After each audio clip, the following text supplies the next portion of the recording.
Our first attempt to inspire ourselves today is a skit performance that throws some light on how the great soldiers who defend our country day and night feel about the ways of living a common man like us. ಜಿಸಿಯಿಂದ Mahesh ಮತ್ತು ತಂಡದವರು ನಮ್ಮ ದೇಶದ ಸ್ಥಿತಿ ಪರಿಸ್ಥಿತಿಗಳ ಬಗ್ಗೆ ಒಬ್ಬ ವೀರ ಯೋಧನ ವಿಚಾರಗಳನ್ನು ತೋರಿಸುವ ಒಂದು ನಾಟಕವನ್ನು ಪ್ರಸ್ತುತಪಡಿಸಲಿದ್ದಾರೆ. ಬನ್ನಿ ನೋಡಿ ಕಲಿಯೋಣ, ತಿಳಿಯೋಣ.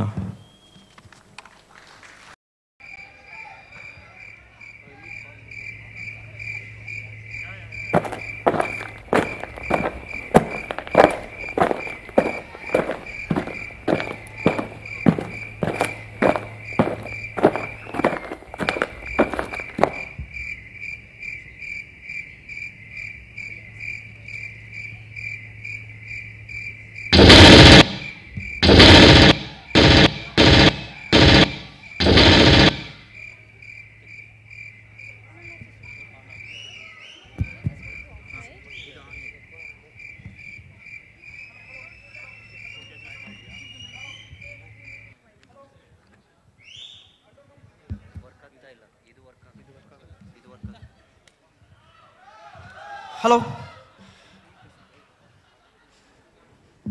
Hello, control room. Yeah, Commander Pratap here, sir. Operation Achanak is successful. 6 enemies are dead. Yes, sir. Jai Hind.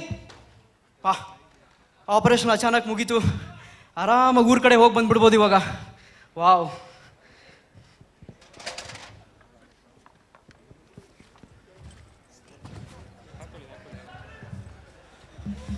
Oh.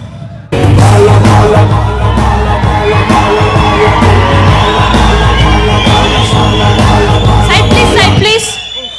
Hello sir, ನಮಸ್ಕಾರ. This is Soumya from TV5.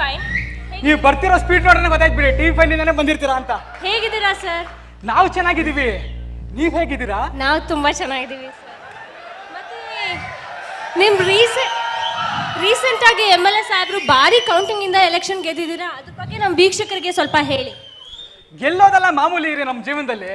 ಅದಕ್ಕೆ ತಾನೇ ಅಭಿಮಾನಿ ದೇವರುಗಳು ನನ್ನ ಗೆಲ್ಲೋ ಕುದುರೆ ಅಂತ ಕರೆಯೋದು. ಓಹೋ. ಮತ್ತೆ ನಿಮ್ ಫ್ಯೂಚರ್ ಸ್ಕ್ಯಾಮ್ ಅಲ್ಲಲ್ಲ, ನಿಮ್ ಫ್ಯೂಚರ್ ಪ್ಲಾನ್ಸ್ ಬಗ್ಗೆ ಹೇಳಿ. ತುಂಬಾ ಮಾಡ್ಬೇಕು ಅನ್ಕೊಂಡಿದೀನಿ ಪ್ಲಾನ್ಗಳನ್ನ. ಫಸ್ಟು ನಮ್ಮ ರೋಡ್ಗಳಿಗೆ ಟಾರ್ ಹಾಕಿಸ್ಬೇಕು. ಟಾರ್ ಎಲ್ಲ ಹಾಕ್ಸಿ ರೋಡ್ ಚೆನ್ನಾಗಾದ್ಮೇಲೆ ಅದನ್ನೆಲ್ಲ ಅಗದ್ಬಿಟ್ಟು ಕಾವೇರಿ ಕನೆಕ್ಷನ್ ಕೊಡಿಸ್ಬೇಕು. ಓಕೆ. ಪ್ರತಿ ಮನೆ ಬಾಗಿಲಿಗೂ ಕಣ್ಣೀರು ಅಲ್ಲ ತಣ್ಣೀರು ಸಪ್ಲೈ ಆಗ್ಬೇಕು. 24 ಗಂಟೆಗಳ ಕಾಲ ಸತತ ವಿದ್ಯುತ್. ಏನ್ ಹೇಳಿ? ಒಂದ್ ದಿನಕ್ಕ ಸರ್? ವರ್ಷಕ್ಕೆ ಬರೋಬ್ಬರಿ 24 ಗಂಟೆಗಳು. ತುಂಬಾನೇ ಜಾಸ್ತಿ ಆಯ್ತು ಅಲ್ಲ? ಮತ್ತೆ ಸಾಮಾನ್ಯನಾ? ಆಮೇಲೆ ಇನ್ನೊಂದು ವಿಷಯ, ನಮ್ಮೂರಿನಲ್ಲಿ ಈ ನಡುವೆ ನರ್ಸ್ಗಳ ಸಂಖ್ಯೆನೇ ಕಮ್ಮಿ ಆಗೋಗಿದೆ. ಅದಕ್ಕೆ ಹಾಸ್ಪಿಟಲ್ಗಳನ್ನ ಕಟ್ಸಿ ಒಳ್ಳೊಳ್ಳೆ ನರ್ಸ್ಗಳ ನೇಮಕ ಮಾಡೋಣ ಅಂತ. ನರ್ಸ್ ಬಗ್ಗೆ ನಿಮ್ಗಿರೋ ಕನ್ಸರ್ನ್ ಕೇಳಿ ತುಂಬಾನೇ ಖುಷಿ ಆಗ್ತಾ ಇದೆ ಸರ್. ಆ ವಿಷಯ ಬೇಕಾ ಇವಾಗ? ಹಿಂದಿನ ಗೌರ್ಮೆಂಟು ಹೆಣ್ಮಕ್ಳಿಗೋಸ್ಕರ ಉಚಿತ ಸೈಕಲ್ಗಳನ್ನ ನೀಡ್ತು. ಆದ್ರೆ ಹೆಣ್ಮಕ್ಳು ಅವ್ರ ಮನೆಯಿಂದ ಸೈಕಲ್ ಶಾಪ್ ತನಕ ತಳ್ಕೊಂಡು ಹೋಗೋದಿದೆಯಲ್ಲ, ಬ್ಲೋ ಕಮ್ಮಿ ಆದಾಗ ಅದು ತುಂಬಾ ಬೇಜಾರಾಗತ್ರಿ. ಅದಕ್ಕೆ ಎಲ್ಲ ಹೆಣ್ಮಕ್ಳಿಗೂ ಸೈಕಲ್ ಪಂಪ್ ಫ್ರೀ ಕೊಡೋಣ ಅಂತ ಅನ್ಕೊಂಡಿದ್ದೀನಿ. ಮತ್ತೆ ಟೆಕ್ನಾಲಜಿ ಬಗ್ಗೆ ನಿಮ್ಮ ಅಭಿಪ್ರಾಯ ನಮ್ಮ ವೀಕ್ಷಕರಿಗೆ ಹೇಳಿ ಸರ್. ನಿಮಗೆ ಗೊತ್ತಲ್ಲ, ಈಗ ಸಿಟಿಗಳಲ್ಲಿ 3G 4G ಎಲ್ಲ ತುಂಬಾ ಚೆನ್ನಾಗಿ ಬೆಳೆದ್ಬಿಟ್ಟಿದೆ. ಅದೇ ರೀತಿ ನಮ್ಮ ಹಳ್ಳಿಗಳಿಗೂ 3G 4G ಬೆಳೆಸೋಣ ಅಂತ ಮುಂದಿನ ಜನರೇಷನ್ ಹುಟ್ಟೋ ಮಕ್ಕಳು ಕೈಯಲ್ಲಿ ಮೊಬೈಲ್ ಹಿಡ್ಕೊಂಡೇ ಹುಟ್ಟಬೇಕು. ಟೆಕ್ನಾಲಜಿ ತರಿಸೋಣ ಅಂತ ನಿಮ್ ಮುಂದಾಲೋಚನೆ ಕೇಳಿ ಬಹಳ ಖುಷಿ ಆಯ್ತು. ಎಲ್ಲ ಸೆಂಟ್ರಲ್ ಗವರ್ಮೆಂಟ್ ಅವ್ರು ಹೇಗೆ ದುಡ್ಡು ಸ್ಯಾಂಕ್ಷನ್ ಮಾಡ್ತಾರೋ ನಮ್ಮ ಜೇಬು ಯಾಕೋ ಖಾಲಿ ಆದಂಗಿದೆ. ಅದು ಯಾಕೆ ಸರ್? ಅಷ್ಟೇ ಬಿಡಿ. Okay sir, nice talking to you. This is Soumya reporting from TV5 with cameraman ವೈದ್ಯ.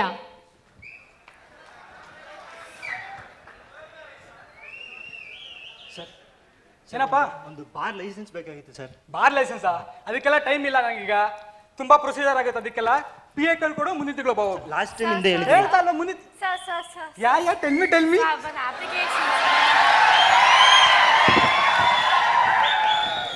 Application what? Sir beauty parlour application sir. Beauty ಪಾರ್ಲರಾ? Sir how long will it take to process this sir? ಇವಾಗಲೇ ಮಾಡ್ಕೊಡ್ತೀನಮ್ಮ, ಅದಕ್ಕೇನಂತೆ. What your name? Anamika, sir. Hello Suresh, ಇಲ್ಲೊಂದು ಯಾವ್ದೋ ಪಾಪ ಹುಡುಗಿ ಬಂದಿದೆ, ಅಣ್ಣಮ್ಮ ಅಂತೆ. Sir, Anamika, sir. ಹಾ, ಬ್ಯೂಟಿ ಪಾರ್ಲರ್ ಓಪನ್ ಮಾಡ್ಬೇಕಂತೆ. ಹಾ, ಆಯ್ತಾ? ಪ್ರೋಸೆಸ್ ಮಾಡ್ಕೊಡ್ತೀಯಾ? ನಿಮ್ಮ ಅಪ್ಲಿಕೇಶನ್ ಪ್ರೋಸೆಸ್ ಆಯ್ತು ಅಂದ್ಕೊಳ್ಳಿ. Thank you, sir. Thank you so much, sir. Sir, one photograph with you, sir. Ya sure, why not? Sir, could you ask somebody to take it, sir? Ya. Hey ಬರೋ ಇಲ್ಲಿ. ತೆಗೆ photo.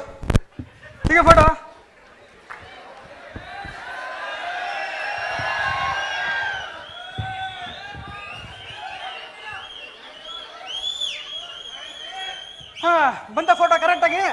ನಂದು license. Hey Thank you, sir. Bye Annamma, ಬರ್ತಾ ಇರಿ ಅವಾಗ. Thank you. Yeah. One nice profile pic I got. Thank God. ಓ, ಸನ್ಮಾನ ಸಮಾರಂಭ, ಮಂತ್ರಿ ರೇಣುಕಾ ಶಾಸ್ತ್ರಿಗಳ ಸನ್ಮಾನ ಸಮಾರಂಭ. ವಾವ್, ದೇಶದ ಮಂತ್ರಿಗಳು ಇವರು ನೆಚ್ಚಿನ ಪ್ರಜೆಗಳು ನೀವು. ನೋಡೋಣ ಮನೆಗೆ ಹೋಗೋ ತನಕ ಇನ್ನೇನೇನಾಗುತ್ತೋ ಏನೋ. ಎಷ್ಟು ಕ್ರೌಡ್ ಇದೆ. ನಮ್ಮ ಸೂಪರ್ ಸ್ಟಾರ್ SRK ಅವ್ರು ಬರ್ತಿದ್ದಾರೆ, ಬನ್ನಿ ಅವ್ರನ್ನ ಮಾತಾಡ್ಸೋಣ. ಸೈಡ್. ನಮಸ್ಕಾರ ಸರ್, ನಾವು TV5 ಇಂದ ಸೌಮ್ಯ ಅಂತ. ಹೇಗಿದ್ದೀರಾ ಸರ್? ನಾನು ಚೆನ್ನಾಗಿದ್ದೀನಿ, ನೀವು ಹೇಗಿದ್ದೀರಾ? ನಾವು ತುಂಬಾ ಚೆನ್ನಾಗಿದ್ದೀವಿ ಸರ್. ಮತ್ತೆ ನಿಮ್ಮ recent movie box office hit ಆಯ್ತಲ್ಲ, ಅದ್ರ ಬಗ್ಗೆ ನಮ್ಮ ವೀಕ್ಷಕರಿಗೆ ಹೇಳಿ ಸರ್. ನೋಡ್ರಿ, ನಂದು ತುಂಬಾ ದೊಡ್ಡ ಮನಸ್ಸು. ಯಾವನೇ ಬಂದು ಕೇಳಿದ್ರು ಫಿಲ್ಮ್ ಓಕೆ ಅಂದ್ಬಿಡ್ತೇನೆ. ಅವು ಹೆಂಗೋ ಅಳಕ್ ಬಳಕ್ ಅಂತ ಹಿಟ್ಟಾಗಿಬಿಡ್ತವೆ, ಇದು ಹಂಗೆ ಹಿಟ್ಟಾಗಿರುತ್ತೆ. ಹೌದು ಬಿಡಿ, ಗೊತ್ತು. ಮತ್ತೆ ನಿಮ್ಮ ರೀಸೆಂಟ್ ಮೂವಿಯಲ್ಲಿ ನಿಮ್ಮ ಜೊತೆ ಪಾರ್ಟ್ನರ್ ಆಗಿರೋರು ಹೀರೋಯಿನ್ ತುಂಬಾ ಚಿಕ್ಕವರಂತೆ ನಿಮ್ಗಿನ, ಅದ್ರ ಬಗ್ಗೆ ಏನಿ ಕಮೆಂಟ್ಸ್? 10 ವರ್ಷದಿಂದ ಅವೇ ಹಳೆಯ ಮುಖಗಳು ನೋಡಿ ಜನಕ್ಕೆ ಬೇಜಾರಾಗಿರುತ್ತಲ್ಲ. ನಾವು ಯಾವುದಾದ್ರು ಹೊಸ ಪ್ರತಿಭೆ ಅವಕಾಶ ಕೊಡೋಣ ಅಂದ್ಕೊಂಡ್ವಿ. ಅದು ಏನಾಯ್ತಂದ್ರೆ, ಪ್ರೊಡ್ಯೂಸರು ಡೈರೆಕ್ಟ್ರು ಒಂದಿಷ್ಟು ಫೋಟೋಸ್ ತಂದರು. ಈ ಫೋಟೋ ನೋಡಿದ ಕೂಡಲೇ ನನಗೇನೋ ಒಂಥರ ಝಲಕ್ ಅನಿಸ್ತು. ಇವಳನ್ನೇ ಹೀರೋಯಿನ್ ಮಾಡ್ಬೇಕಂತ ಅವಾಗಲೇ ಡಿಸೈಡ್ ಮಾಡಿದೆ. ಅದು ಆನ್ ಸ್ಕ್ರೀನಲ್ಲಿ ಹಿಟ್ಟಾಗಿ ತುಂಬ ಚೆನ್ನಾಗಿ ಬಂತು, ಜನರಿಗೆ ಇಷ್ಟಪಟ್ಟು ಅಂದ್ಕೊಳ್ಳಿ. ಒಳ್ಳೇದು ಸರ್. ಮತ್ತೊಂದು ಕ್ವೆಶನ್ ಸರ್, ಜನರು ಮೆಚ್ಚಿನ ಬಿಗ್ ಬಾಸ್ ಬಗ್ಗೆ ನಿಮ್ಮ ಅಭಿಪ್ರಾಯ ಏನು ಸರ್? ನಮ್ಮವರು ಹೊರಗಡೆ ಬಂದ್ಬಿಟ್ರು, ಸೊ ನೋ ಕಮೆಂಟ್ಸ್. ಹಂಗೆ ನಂಗೊಂದು ಕ್ವೆಶನ್ ನೆನಪಾಯ್ತು ಸರ್. ಹೇಳಿ. ನಿಮ್ದು ಅವ್ರದ್ದು ಏನೋ ನಡೀತಿದೆಯಂತಲ್ಲ ಸರ್, ಅದ್ರ ಬಗ್ಗೆ ಏನಾದರೂ ಕಮೆಂಟ್ಸ್? ಇಂಡಸ್ಟ್ರಿಯಲ್ಲಿ ನಾನು ಸಕ್ಸಸ್ ನೋಡಿ ಆಗದೆ ಇರೋ ಜನ ಇಂಥ ರೂಮರ್ಸ್ ಎಲ್ಲ ಹಬ್ಬಿಸ್ತಾ ಇರ್ತಾರೆ. ನೀವು ಅವಕ್ಕೆಲ್ಲ ಕಿವಿ ಕೊಡಬೇಡಿ ನೀವು. ಹೌದು ಸರ್, ಅದೇನೋ ನಿಜ. ಮತ್ತೆ ನಿಮ್ಮ ಫಿಟ್ನೆಸ್ ಸೀಕ್ರೆಟ್ ನಮ್ಮ ವೀಕ್ಷಕರಿಗೆ ಹೇಳಿ ಸರ್, ಎಲ್ಲರೂ ಕಾಯ್ತಾ ಇದ್ದಾರೆ. ನಂದಿನಿ ಹಾಲು ಬೆಳಗ್ಗೆ 1 ಲೀಟ್ರು, ರಾತ್ರಿ 2 ಲೀಟ್ರು, ಆಮೇಲೆ ಒಂದು 6 ಅವರ್ಸ್ ವರ್ಕೌಟ್. ನೋಡಿದ್ರಲ್ಲ ವೀಕ್ಷಕರೇ, ನಾವು ಸೂಪರ್ ಸ್ಟಾರ್ SRK ಅವ್ರ ಫಿಟ್ನೆಸ್ ಸೀಕ್ರೆಟ್ ನಿಮ್ಗೆ ಹೇಳ್ಕೊಟ್ವಿ. ಅದನ್ನೇ ಫಾಲೋ ಮಾಡಿ 6 ಪ್ಯಾಕ್ಸ್ ಬರ್ಸ್ಕೊಳ್ಳಿ, ಯಾವ ಜಿಮ್ಮಿನ ಅವಶ್ಯಕತೆ ಇರೋದಿಲ್ಲ. ನೆಕ್ಸ್ಟು, ನಿಮಗೆ ಫಿಲ್ಮ್ ಫೀಲ್ಡಲ್ಲಿ ಇಂಟ್ರೆಸ್ಟ್ ಇದೆಯಾ? ತಕ್ಕ ಮಟ್ಟಿಗಿದೆ ಸರ್. ಯಾಕೆ ಸರ್? ನೆಕ್ಸ್ಟು ಒಂದು ಪ್ರಾಜೆಕ್ಟ್ ಇದೆ. ಆ ಹೀರೋಯಿನ್ನು ಇನ್ನೂ ಸ್ಕೂಲಲ್ಲಿದ್ದಾಳೆ, ಅವಳು ಕಾಲೇಜಿಗೆ ಬರೋವರೆಗೂ ನಮ್ಗೆ ವೇಟ್ ಮಾಡೋಕ್ಕಾಗಲ್ಲ. ನೀವು ಯಾಕೆ ಟ್ರೈ ಮಾಡಬಾರ್ದು?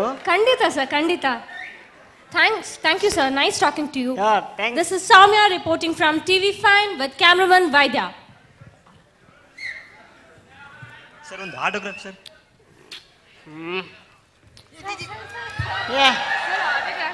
ಯಶ್, ಏಯ್ ಪೆನ್ ಕೊಡಪ್ಪ ಅಲ್ಲಿ. Sir, my huge fan, sir. Yo nice. One photo with you, sir. Hello, ತಮ್ಮ ಬರ ಇಲ್ಲೇ, ಒಂದು ಫೋಟೋ ತೆಗಿಯಪ್ಪ. ಒಂದು ಫೋಟೋ ತೆಗಿಯೋ.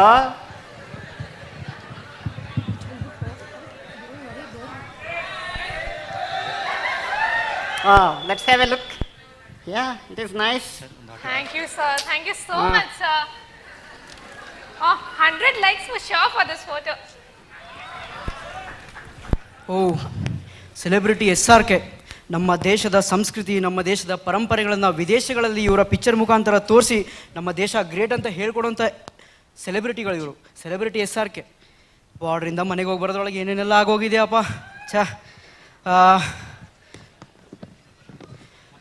ಮನೆ ಬಂತು, ಯಾರೂ ಕಾಣಿಸ್ತಿಲ್ಲ. ಸದ್ಯ ಪೇಪರ್ ಯಾರು ಸಿಕ್ಕರೆ ಓದ್ಬೋದು. ಓ, ಪೇಪರು ಇಲ್ಲೇ ಇದೆ, ಬರೋ ತನಕ ಓದ್ತಾ ಇರೋಣ.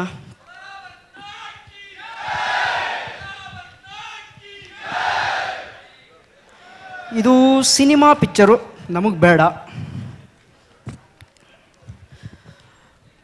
ಮಂತ್ರಿ ರೇಣುಕಾ ಶಾಸ್ತ್ರಿ ಅದ್ದೂರಿ ಸನ್ಮಾನ ಸಮಾರಂಭ 2 ಕೋಟಿ ವೆಚ್ಚ.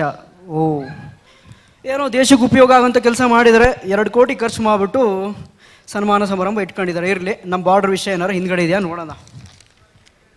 ಓಹ್, ಇದೇನಿದು? ಶಾಸಕ ರೇಣುಕಾ ಶಾಸ್ತ್ರಿ ರೂಪಾಯಿ 4,500 ಕೋಟಿ ಹಗರಣ 3ನೇ ಸಲ ಆರಿಸ್ಬಂದಿದ್ದಾರೆ, ಅದು ಅತ್ಯಂತ ಬಹುಮತದಿಂದ. ಏನಾಯ್ತು ನಮ್ಮ ಜನಗಳಿಗೆ? ಓಟ್ ಹಾಕ್ಬೇಕಾದ್ರೆ ಒಂದು ಕಾಮನ್ ಸೆನ್ಸ್ ಇಲ್ವಾ? ಯಾರನ್ನು ಹಾಕಬೇಕು, ಓಟ್ ಯಾರಿಗಿಲ್ಲ ಅಂತ? ಇಷ್ಟೊಂದು ಹಗರಣ ಮಾಡಿರೋನಿಗೆ 3ನೇ ಸತಿ ಶಾಸಕ ಮಾಡಿರೋದು. ಓಹ್, ಏನೇ ಆಗಲಿ, ನೋಡೋಣ ನೆಕ್ಸ್ಟ್ ಪೇಜಲ್ಲಿ ಏನಾರು ನಮ್ಮ ಬಾರ್ಡ್ರದ್ದು ಕೊಟ್ಟಿದ್ದಾರಾ ಅಂತ. Oh, page 3, celebrity SRK box office ಕೊಳ್ಳೆ ಹೊಡೆದ ಚಲನಚಿತ್ರ. ಅಂಥದ್ದೇನು ಪಿಕ್ಚರ್ ತೆಗೆದಿದ್ದಾರಪ್ಪ ಇವರು. ಏನೇ ಆಗಲಿ, ನೆಕ್ಸ್ಟ್ ಪಿಕ್ಚರ್ಗೆ ಹೋಗೋಣ, ನೆಕ್ಸ್ಟ್ ಪುಟಕ್ಕೆ ಹೋಗೋಣ, ನೋಡೋಣ. ಓಹ್, ಚಲನಚಿತ್ರ ನಟ SRK ಕುಡಿದ ಅಮಲಿನಲ್ಲಿ ಗಾಡಿ ಓಡಿಸಿ 4 ಜನರ ದುರ್ಮರಣ. ಓಹ್, ಇವರು ಸೆಲೆಬ್ರಿಟಿ, ಇವರು ನಮ್ಮ ರೋಲ್ ಮಾಡೆಲ್, ನಮ್ಮ ಯುವಜನತೆಯ ರೋಲ್ ಮಾಡೆಲ್. ಇವ್ರಿಗೆಲ್ಲ ಫ್ಯಾನ್ ಫಾಲೋವರ್ಸು. ನೋಡೋಣ ಮುಂದಿನ ಪೇಜಲ್ಲಿ ಏನಾರು ಕೊಟ್ಟಿದ್ದಾರಾ ಅಂತ. ಓಹ್, ಇದೇನಿದು? ಇನ್ನೊಂದು ಸೆಲೆಬ್ರಿಟಿ SRK ಡ್ರಗ್ಸ್ ಡೀಲಿಂಗ್ನಲ್ಲಿ ಜಾಮೀನು ಪಡೆದಿದ್ದಾರೆ. ಓಹ್, ಇಂಥ ಕೆಲಸ ಎಲ್ಲ ಮಾಡ್ತಾರೆ ಇವರು. ದೇಶದ ಯುವಜನತೆ ದಾರಿ ತಪ್ಪಿಸೋ ಕೆಲಸ ಎಲ್ಲ ಮಾಡ್ತಿದ್ದಾರೆ ಇವರು. ಆದರೆ ಇವ್ರಿಗೊಂದು ಏನು ಇಷ್ಟೊಂದು ಫ್ಯಾನ್ ಫಾಲೋವರ್ಸ್? ಹೋಗ್ಲಿ, ನೆಕ್ಸ್ಟ್ ಪೇಜಲ್ಲಿ ಏನಾರು ಕೊಟ್ಟಿದ್ದಾರೆ ನಮ್ಮ ಬಾರ್ಡರ್ ವಿಷಯನ. ಕ್ರೀಡಾ ಸುದ್ದಿ, ಅಡ್ವರ್ಟೈಸ್ಗಳು. ಛೇ, ನಾವು ಅಷ್ಟೊಂದೆಲ್ಲ ಕಷ್ಟಪಡ್ತೀವಿ ಬಾರ್ಡ್ರಲ್ಲಿ.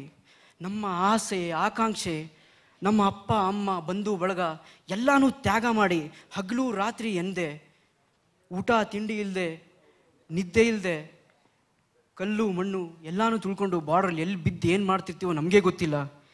ಆದರೆ ಎಲ್ಲೋ ಬಾರ್ಡ್ರಲ್ಲಿ ಒಬ್ಬ ಯೋಧ ನಮಗೋಸ್ಕರ ಹೋರಾಡ್ತೀನಿ ಅನ್ನೋ ಒಂದು ಕಾಮನ್ ಸೆನ್ಸ್, ಒಂದು ಸಾಮಾನ್ಯ ಕಾಳಜಿ ಈ ಜನಗಳಿಗಿಲ್ವಾ? ಏನಾಯಿತು ನಮ್ಮ ಜನಗಳಿಗೆ? ಇವರಿಗೆ ಅಷ್ಟೊಂದು ಹಗರಣ ಮಾಡಿರೋಂಥ ಮಂತ್ರಿಗೆ ಓಟ್ ಹಾಕಿ ಗೆಲ್ಲಿಸಿ ಮತ್ತೆ ಸನ್ಮಾನ ಸಮಾರಂಭಕ್ಕೆ 2 ಕೋಟಿ ಖರ್ಚು ಮಾಡೋಷ್ಟು ದುಡ್ಡಿದೆ. ದೇಶದ ಯುವಜನತೆ ದಾರಿ ತಪ್ಪಿಸುತ್ತಿರುವ ಸೆಲೆಬ್ರಿಟಿಗೆ ಫಾಲೋ ಮಾಡಿ ಅವನ ಗಾಸಿಪ್ನ ಡಿಸ್ಕಸ್ ಮಾಡೋಷ್ಟು ಟೈಮ್ ಇದೆ. ಆದರೆ ನಮ್ಮಂಥ ಯೋಧರಿಗೆ ಒಂದು ಕೊಡೋಕ್ಕೆ ಒಂದು ಸ್ವಲ್ಪ ಗೌರವ ಇಲ್ವಾ ನಿಮ್ಮ ಹತ್ರ? ಏನಾಯಿತು ನಿಮಗೆಲ್ಲ? ನನಗೇನಕ್ಕೆ ಬೇಕು ಇಷ್ಟೊಂದು ಕಷ್ಟಪಡೋದು, ಬಾರ್ಡ್ರಿಗೆ ಹೋಗ್ಬಿಟ್ಟು ಯುದ್ಧ ಮಾಡುವಂಥದ್ದು? ನಾನು ಇಲ್ಲೇ ಇರ್ತೀನಿ, ನಾನು ದೇಶ ಲೂಟಿ ಮಾಡ್ತೀನಿ, ನನಗೇನು ಬೇಡ. ಛೇ, ಏನೂ ಬೇಡ. ಛೇ,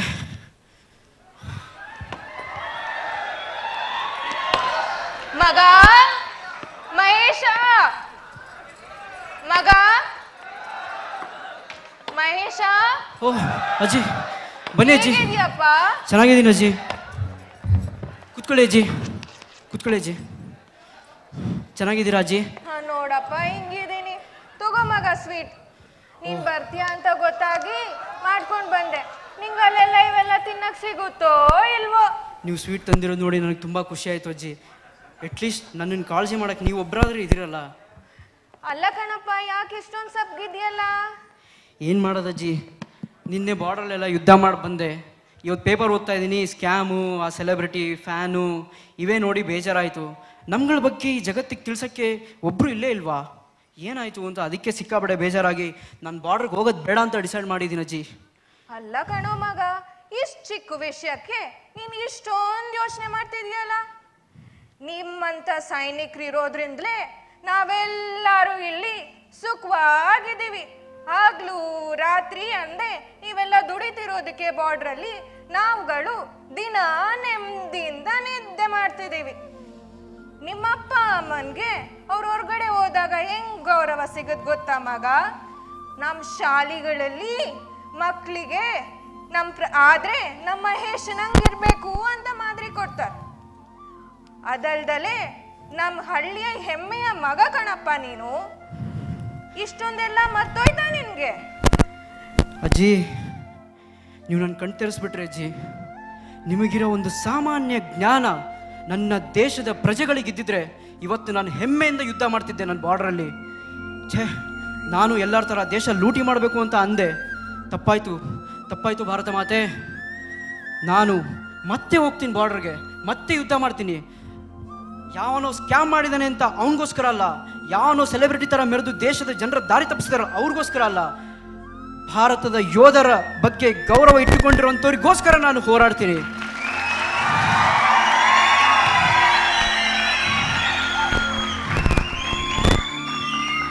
ಅಜ್ಜಿಗಿರುವಂಥ ಒಂದು ಸಾಮಾನ್ಯ ಜ್ಞಾನ ನಿಮ್ಮಲ್ಲಿ ಬೆಳೆಸ್ಕೊಳ್ಳಿ. ಗೊತ್ತಾಗುತ್ತೆ ಯೋಧರು ಪಡೋ ಕಷ್ಟ ಏನು ಅಂತ. ಮನೇಲಿ ಕೂತ್ಕೊಂಡು ಪಾಲಿಟಿಷಿಯನ್ ಬಗ್ಗೆ ಮಾತಾಡೋಕೆ ಗೊತ್ತಾಗುತ್ತೆ, ಸೆಲೆಬ್ರಿಟಿಗಳ ಥರ ಪೋಸ್ಟ್ ಕೊಟ್ಕೊಂಡು ಫೋಟೋಗಳು ಹಾಕೊಂಡು ಶೇರ್ ಮಾಡೋಕೆ ಗೊತ್ತಾಗುತ್ತೆ. ಆದರೆ ಯೋಧರ ಬಗ್ಗೆ ಯಾರು ತಲೆ ಕೆಡಿಸ್ಕೊಂಡಿದ್ದೀರಾ? ಯೋಚನೆ ಮಾಡಿ ನೋಡಿ. ನಾವೆಲ್ಲ ಇರೋದು ಇಲ್ಲಿ ಬರೀ ಪಾತ್ರಧಾರಿಗಳು. ಆದರೆ ನಿಜವಾಗ್ಲೂ ತಪ್ಪು ಮಾಡ್ತಿರೋದು ಯಾರು?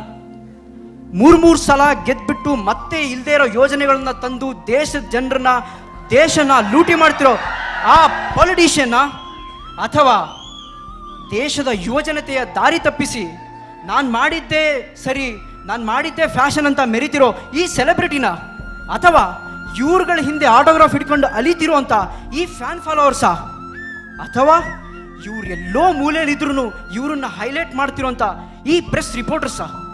ಯಾರು ಈ ದೇಶದ ಹಾಳಾಗೋದಕ್ಕೆ ಯಾರು ಕಾರಣ? ನೀವೇ ಯೋಚನೆ ಮಾಡಿ ನೋಡಿ, ಗೊತ್ತಾಗುತ್ತೆ. ಜೈ ಹಿಂದ್.